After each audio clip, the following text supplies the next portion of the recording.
Kemudian Allah Subhanahu wa taala mengatakan inna syani'aka huwal abtar. Ya, sesungguhnya syani'aka, orang-orang yang membencimu. Ya, orang-orang yang membencimu. Jadi syani'ah atau syana'an itu al-bughdu. Kata Allah Subhanahu wa taala inna syani'aka ay inna mubghidaka. Orang-orang yang membencimu huwal abtar, dialah orang yang terputus.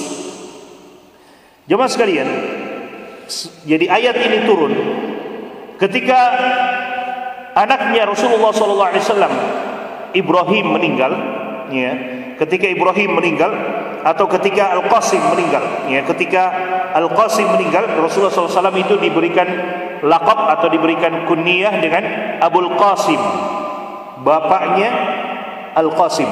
Ketika Al-Qasim meninggal radhiyallahu ta'ala anhu, ketika anak Nabi SAW meninggal, maka orang-orang mengatakan Muhammadun abtar. Muhammad itu abtar. Abtar ay aqta'un nasab, terputus nasabnya. Kenapa? La yuladu lahu, tidak ada anak yang bertahan dalam dirinya. Artinya ada anaknya kemudian meninggal lagi.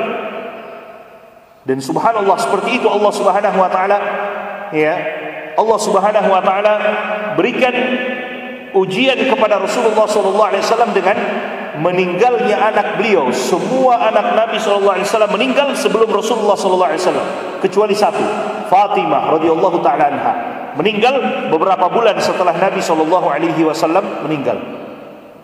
Selain dari Fatimah, semuanya meninggal sebelum Rasulullah sallallahu alaihi wasallam. Makanya ulama kita juga menyebutkan, jemaah sekalian, salah satu cara untuk bersabar dari musibah, musibah apa saja yang kita dapatkan, salah satu cara untuk melatih diri kita untuk bersabar, setiap kali kita dapat musibah, coba bandingkan musibah kita dengan musibahnya Nabi SAW. Tidak ada apa-apanya. Apa yang kita rasakan dari dunia ini? Kita tidak mendapatkan makanan dalam kehidupan kita. Rasulullah 3 bulan berturut-turut, kata Aisyah radhiyallahu ta'ala anha, tidak menyala api di dalam rumahnya, artinya tidak masak, kecuali hanya ada 2, air dan kurma. Apa yang kita rasakan di dunia ini? Kita tidak mendapatkan kenyamanan tidur, ya, misalnya kita tidak punya kasur yang empuk seperti orang-orang kaya yang ada. Misalnya Rasulullah SAW didapati oleh Umar bin Khattab radhiyallahu ta'ala anhu dalam keadaan tidur, kemudian bangun kaget, ada bekas pelepah-pelepah kurma di tubuhnya. Sampai Umar bin Khattab nangis dan kemudian mengatakan, ya Rasulullah, orang-orang di Persia, orang-orang di Romawi, mereka tidur dengan enaknya di atas kasur mereka. Tidakkah engkau mau kami kumpulkan dan kami belikan untuk dirimu kasur yang empuk sebagaimana raja-raja Persia dan raja-raja Romawi? Rasulullah SAW mengatakan, ya Umar, tidakkah engkau ridho itu menjadi bagian mereka di dunia, tapi menjadi bagian kita di akhirat? Ketika kita mengadu kepada Allah Subhanahu wa taala dengan meninggalnya anak kita, ketahuilah Nabi SAW meninggal anaknya, semua anaknya meninggal sebelum beliau SAW, kecuali Fatimah radhiyallahu taala anha. Istri beliau meninggal, sahabat-sahabat beliau meninggal, dan semuanya, jemaah sekalian, tidak ada musibah yang kita dapatkan hari ini kecuali musibah itu lebih besar daripada apa? Lebih besar yang dihadapi oleh Nabi SAW daripada apa yang kita dapatkan.